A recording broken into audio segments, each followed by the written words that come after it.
మీ business ను develop చేసుకోవాలి అనుకుంటున్నారా? మీ పరపతిని పెంచుకోవాలి అనుకుంటున్నారా? అయితే ఓకే టీవీ ద్వారా ఎల్ బ్యాండ్, ఆస్ట్రన్ band ad, scrolling ad, ad with voice overs, logo bug, video ads ద్వారా మీ యాడ్స్ ను పబ్లిష్ చేసుకోండి. సంప్రదించవలసిన ఫోన్ నెంబర్ 8520917933. అవును, అక్కడ ఓటుకు నోటు కేసు రీఓపెన్ అయింది ఒకటి. ఇప్పుడు ఎలక్షన్ తర్వాత ఒక్కొక్కరు పొంగులేటి గారు మొన్న ఖమ్మం ఎమ్మెల్యేలతోటి కేరళ ట్రిప్ పోయిండు. ఓకే, మరో పక్క కొంతమంది దుబాయ్ తిరుగుతూ ఉన్నారు. సో తెలంగాణలో ఏం జరుగుతుందన్న కోణంలో ప్రభుత్వం పడిపోతుంది అని చెప్పి చాలా రకాల వార్తలు వినబడతా ఉంది. సో కేంద్రంలో రిజల్ట్ వచ్చిన తర్వాత అంటే బీజేపీ అధికారంలోకి వస్తే ఒకలా ఉంటుంది, ఇండియా కూటమి అధికారంలోకి వస్తే ఇంకోలా ఉంటుంది, పక్కన జగన్ వస్తే ఒకలా ఉంటుంది, చంద్రబాబు వస్తే ఒకలా ఉంటుంది. వీటన్నిటి మీద తెలంగాణ భవిష్యత్తు ఆధారపడి ఉందని రకరకాల అంశాల మీద ఏమంటున్నామ్మా. ఒకటి ఏంటంటే ఈ బీఆర్ఎస్ ఎన్నికల్లో ఓడిపోయాక మైండ్ బ్లాక్ అయ్యి వాడు ఏం మాట్లాడుతుందో వాళ్ళకే తెలుస్తుంది. ఒకటి ఈరోజు ఆ కేసు ఉంది కాబట్టి లోపలికి పోతాడు. మరి ఇప్పుడు నువ్వు లోపలికి పోయినావు కదా, నీ కూతురే లోపలికి పోయింది, ఆమెను చూసే ముఖం కూడా లేదు నీకు. మరి ఆమెను లోపలేసినాక మీ వాళ్ళు పోయి బీజేపీలో చేయండి ఎవరన్నా? ఒక ఆడామె పోయి జైల్లో ఉంటేనే మీరు ఏమనలేదు. రేవంత్ రెడ్డి అనేటోడు నాకు తెలిసి tough man, not tough women. మరి అటువంటి వాడు లొంగిపోతాడా? నువ్వు 10 సంవత్సరాల కింద ఆ కేసు పెట్టినప్పుడే నీకు లొంగలేదు. 10 సంవత్సరాలు కానీ కేసు ఈ కేసు అవుతుందా? రేవంత్ రెడ్డి పోతే ఇంకో రేవంత్ రెడ్డి వస్తాడు. ఏముందాడా? ఏమన్నా నీలాగా నువ్వు పోతే నీ కొడుకు పోతే నీ మన్మడు అదంతా ఏం లేదు కదా. కాంగ్రెస్లో ఇంకా లైన్లో రెడీగా ఉన్నారు, రెడీగా వేరే వాళ్ళు ముఖ్యమంత్రి అవుతారు. ఏముందాడా? ఒకటి. రెండవది, ఇప్పుడు నువ్వు ఇన్ని మాట్లాడుతున్నావు కదా, రేవంత్ రెడ్డి ఆడిపోతారట, ఇక బీఆర్ఎస్లకు వీళ్ళు వస్తారట. అరే నువ్వు ఇల్లు కాపాడుకోరా నాయన. నువ్వు పొద్దుగాల లేస్తే కరెక్ట్ నీ లుంగి లేచినప్పుడు నీ లుంగి నీకు ఉందా లేదా చూసుకో. అది కూడా చెప్పాడు కదా రేవంత్ రెడ్డి. ఈరోజు ఉన్నటువంటి పరిస్థితిలో 25 మంది. ఇప్పుడు వీడేమంటున్నాడు? 13 సీట్లలో ముందొచ్చి అంటున్నాడు. రేవంత్ రెడ్డి గారు ఏం చెప్పారు? మీరు పోటీ చేయించినటువంటి 16.5 మంది క్యాండిడేట్లలో 6 క్యాండిడేట్ ఆల్రెడీ నా దగ్గరకు వచ్చి అయ్యా మేము పోటీ నుంచి విరమించుకుంటున్నాం, మీరు అనుమతిస్తే అని చెప్పారు అంటున్నారు. వాళ్ళ పేర్లు కూడా బయటకు వచ్చాయి. మరి వాళ్ళ సంగతి ఏంది? ఒకటి. రెండవది, తెలంగాణ రాష్ట్రంలో దాదాపు ఎన్ని గ్రామాలు ఉన్నాయో, దాదాపు ఈ యొక్క విలేజెస్ 11,000 గ్రామ పంచాయతీలు ఇవన్నీ ఉన్నాయి కదా. వీడు పెట్టినటువంటి పోలింగ్ బూత్ దగ్గర నీ ఏజెంట్లు ఎంతమంది ఉన్నారో చూసుకో. ఫస్ట్ నువ్వు ఎన్ని పోలింగ్ బూతుల దగ్గర నీవు టెంట్ వేసినావు చూసుకో. ఎన్ని పోలింగ్ బూతుల దగ్గర నీ యొక్క టేబుల్ ఉందో చూసుకో. నేను ఈరోజు స్పష్టంగా బీఆర్ఎస్ పార్టీకి, తెలంగాణ ప్రజలకు నేను స్పష్టంగా చెప్తున్నా, ఖచ్చితంగా 37.4% ఓట్లతోటి మీరు ఏదైతే ఘోర పరాజయాన్ని అసెంబ్లీ ఎన్నికల్లో చవి చూసిండ్రో దాంట్లో సగము % ఓట్లు కూడా మీకు రావు. ఇది తెలంగాణ ప్రజలు ఇస్తున్నటువంటి తీర్పు. రేవంత్ రెడ్డి ఏమన్నాడు? 100 మీటర్ల లోతున పాతి పెడతా అన్నాడు కదా. అంటే మీకు వచ్చిన ఓట్లలో సగం కూడా రాలేదు అంటే మీరు అంటున్నారు కదా తెలంగాణ ప్రజలు మతి తప్పిపోయో, మతి భ్రమించో, లేకుంటే ఎవడో ఒకడు ఏదో తాయిలాలేస్తామంటే ఆశపడో పోయి ఓట్లేసిండ్రు. అది లేదు. తెలంగాణ ప్రజల యొక్క ఆలోచన విధానం, తెలంగాణ ప్రజలకు ఉన్న క్లారిటీ 100% కరెక్టే ఉంది. మీ మైండ్ బ్లాంక్ అయ్యి మీరు తెలంగాణ ప్రజల యొక్క మైండ్ బ్లాంక్ అయిందని మీరు అనుకుంటున్నారు. అది దురదృష్టం. కాబట్టి ఇక్కడ ఏమి లేదు, ప్రజలు క్లారిటీ తోటి ఉన్నారు. ఖచ్చితంగా రేపు రాబోయేటటువంటి రోజుల్లో నమ్మకం ఉందా మీకు 6 గ్యారెంటీలు అవుతాయని? 6 గ్యారెంటీలు 100% అవుతాయి. ఒకటి. నేను ఇంకొక విషయం చెప్తాను. 6 గ్యారెంటీల పైన కాంగ్రెస్ ప్రభుత్వం అధికారంలోకి వచ్చింది. సరే, రేపు 5 గ్యారెంటీలు చేయొచ్చు, ఒకటి చేయలేకపోవచ్చు. ప్రజలు యాక్సెప్ట్ చేసే స్థితిలో ఉన్నారు. ఎందుకంటే దోకాబాజీ, దగుల్బాజీ పనులు ఈ ప్రభుత్వం చేయదనేటటువంటి విశ్వాసం ఉంది. అదేవిధంగా ఇటువంటి పనులు చేస్తే వీళ్ళని అడిగేవాళ్ళు హైదరాబాద్నే అడిగేటోళ్ళు ఉన్నారు. హనుమంతరావు లాంటి వాళ్ళు, లేకపోతే ఇంకోరు అడిగేవాళ్ళు ఉన్నారు. ఒకవేళ ఇక్కడ అడగకపోయినా పైన ప్రభుత్వంలో అడుగుతారు. ఒకటి. రెండవది ఏంటంటే ఇది ఒక బాధ్యతాయుతమైనటువంటి ప్రభుత్వం, ప్రజల ప్రభుత్వం. 3 నెలల్లో పౌర హక్కుల విషయంలో కానీ, ప్రజలకు సంబంధించిన విషయంలో కానీ, మీ టీవీ వాళ్ళ విషయంలో కానీ, ఎవరి విషయంలో కూడా కర్కశంగా వ్యవహరిస్తున్నారు. లేకపోతే వాని ఫోను వీని ఫోను. అరే నాకు ఆశ్చర్యం వేసిందండి, సిగ్గు లేకుండా అవును ఫోన్ ట్యాప్ చేస్తాం, అరే వాడు పిల్లం మొగుడు మాట్లాడితే ఏందో వింటాం, మాకు అంత కూడా స్వాతంత్రం లేదా? వాడి పిల్లాము వాడి మొగుడు మాట్లాడుకుంటే కదా తెలిసేది, నేను నా పిల్లం ఏం మాట్లాడుకోవాలా తెలిసేది. ఇప్పుడు వాడి పిల్లాము వాడి మొగడేం మాట్లాడుకుంటారో తెలిస్తే నేను నా పిల్లంతో మాట్లాడుకోవచ్చు.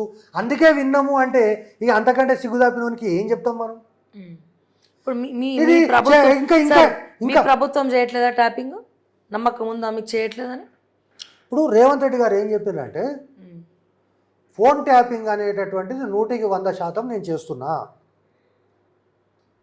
100% చేస్తున్నా, కానీ పొలిటికల్ ఫోన్ ట్యాపింగ్ లేదు, ప్రజలను ఫోన్ ట్యాపింగ్ చేయను, నేను ఎక్స్ట్రీమిస్ట్ యాక్టివిటీస్కు మాత్రమే పర్మిషన్ అయి చట్టానికి లోబడి అదేవిధంగా కేంద్ర ప్రభుత్వ అనుమతితో రాష్ట్ర పోలీసు శాఖ సెక్రటరీ ఎవరైతే ఉన్నారో ప్రిన్సిపల్ సెక్రటరీ ఆయన యొక్క అనుమతితోటి చేయాల్సినవి చేస్తున్నాము. అంతవరకు మాత్రమే, కానీ పొలిటికల్గా ఎవని ఫామ్ హౌస్లో ఎవరికి అవుతుంది, ఏ స్వామి ఎవరింటికి వస్తాడు, ఏ స్వామి ఏ ఎమ్మెల్యేని కలుస్తాడు, ఏ 5 మంది ఎమ్మెల్యేలు అక్కడ పోతారు, ఏ ఎమ్మెల్సీయో లేకపోతే నామినేటెడ్ సభ్యుడో వేం నరేంద్ర రెడ్డికి ఓటేస్తాడేమో వాని ఇంటికి పోయి పట్టుకోవాలని సీసీటీవీ ఫుటేజీలు పెట్టి గది చేసే కదా నువ్వు మొత్తం నాశనం అయింది. ఒకవేళ ఓటుకు నోటు కేసులో శిక్ష పడాల్సి వస్తే ఫస్ట్ శిక్ష ఈ రాష్ట్ర ముఖ్యమంత్రి కేసీఆర్కి పడుతుంది. ఎందుకు అంటే ఓటుకు నోటు కేసును ఎట్లా పట్టుకున్నావు? సన్మార్గంలో పట్టుకుని ఉంటే ఖచ్చితంగా రేవంత్ రెడ్డికి శిక్ష పడేది. కానీ నువ్వు పట్టుకున్నది ఎట్లా? అక్రమ మార్గంలో. అక్రమ మార్గం ఏంది? నువ్వు ఫోన్ ట్యాపింగ్ చేసి పట్టుకున్నావు. లేకపోతే రేవంత్ రెడ్డి ఆయన ఇంటికి పోతాడని నీకెట్లా కలబడ్డది? ఆడ వీళ్ళు ఎట్లా పెట్టిండ్రు? ఒకటి. రెండవది, నువ్వు ఎవరితోటి పెట్టించినావు? ఏసీబీ తోటి పెట్టించినావు. తలకాయ మెడకాయ మీద తలకాయ ఉన్నోడు ఎవడన్నా ఏసీబీ కేసు అవుతుందా? ఈ రాష్ట్రములో నాకు ఓటు వేయమని నీకు 20,000 30,000 ఇస్తే పీపుల్స్ రిప్రజెంటేటివ్ పబ్లిక్ యాక్ట్ కింద కేసు నమోదైంది. ఏసీబీకి దానికి సంబంధం ఏముంది? అదేమో లంచం కింద వస్తుందా? మరి వాట్ అబౌట్ పీపుల్స్? అసలు నీకు దమాకు లేకనే నువ్వు ఇరుకబడ్డావు కేసు, నువ్వు పెట్టిందే తప్పుడు కేసు, అది అట్లా చేసుకున్నావు. రెండవది, వాడు ఎవడో స్వామి వచ్చిండో పోయిందో నీ గాడిదలే ఒక 5 మంది బుద్ధి తక్కువై మంది చేనుల మేద్దామని పోయిన మాట వాస్తవము. మన బంగారం సొక్కం అయితే గా ఫామ్ హౌస్కు గా స్వామి గాడు ఎందుకు వస్తాడు? అది తెలుసుకొని వాళ్ళను నువ్వు ట్రాప్ చేసి రేపు నువ్వు ఇరుక్కొని వాడేవన్నో వీడిని ఏమన్నో చేస్తే అల్టిమేట్గా అది నీకు కాల్స్తుంది. నేనేమంటున్నాను, నీ ఫోన్ ట్యాప్ చేసిన తర్వాతనే ఇవన్నీ జరిగింది. ఇంకా ఘోరమైన విషయం ఏంటంటే ఇప్పుడు వాడు ఏమో నవాబు, ఆ నవాబు కింద ఉన్నటువంటి వీడేదో అంటాడుగా, మా నవాబు కింద ఉండేటోడు అని పేరు ఏదో ఉంది. ఇంతకుముందు ఇంటర్వ్యూలో కూడా చెప్పిన ప్రభాకర్ రావు అనేటోడిని పెట్టుకున్నాడు కదా, మొన్న రేవంత్ రెడ్డి కూడా మాట్లాడి ప్రభాకర్ రావు గురించి ఫోన్ ట్యాపింగ్ దాంట్లో. వాడు ఏంటంటే అసలు ఎంత ఘోరం అంటే ఎవడైనా బంగారు ఎక్స్పోర్ట్ చేస్తున్నాడు. ముఖ్యంగా Hyderabad city is known for money laundering. Money లాండరింగ్ను కూడా హైదరాబాద్లో ఏమంటారంటే దాన్ని హవాలా అంటారు. ఈ దేశంలో ఉన్నటువంటి హవాలా కేంద్రాల్లో బొంబాయి తర్వాత అతి ఎక్కువ హవాలా జరిగేటటువంటిది హైదరాబాద్లో జరిగేటటువంటి హవాలాను కట్టుదిట్టంగా పట్టుకునేటటువంటి వ్యవస్థను ఏర్పాటు చేయాల్సినటువంటి ఈ గాడిద కొడుకులు ఎవడు వీడు ప్రభాకర్ రావు. అదేవిధంగా ఎక్స్ట్రీమిస్ట్ యాక్టివిటీస్ని, నక్సలైట్ యాక్టివిటీస్ని, తర్వాత గంజాయి మత్తు పదార్థాలకు సంబంధించినటువంటి యాక్టివిటీస్ని కంట్రోల్ చేయడానికి బదులు, ఉదాహరణకు మత్తు పదార్థాల్లో 100 కోట్ల మత్తు పదార్థాలు దొరికినాయి అనుకోండి, 50 కోట్లు నీకు 50 కోట్లు నాకు.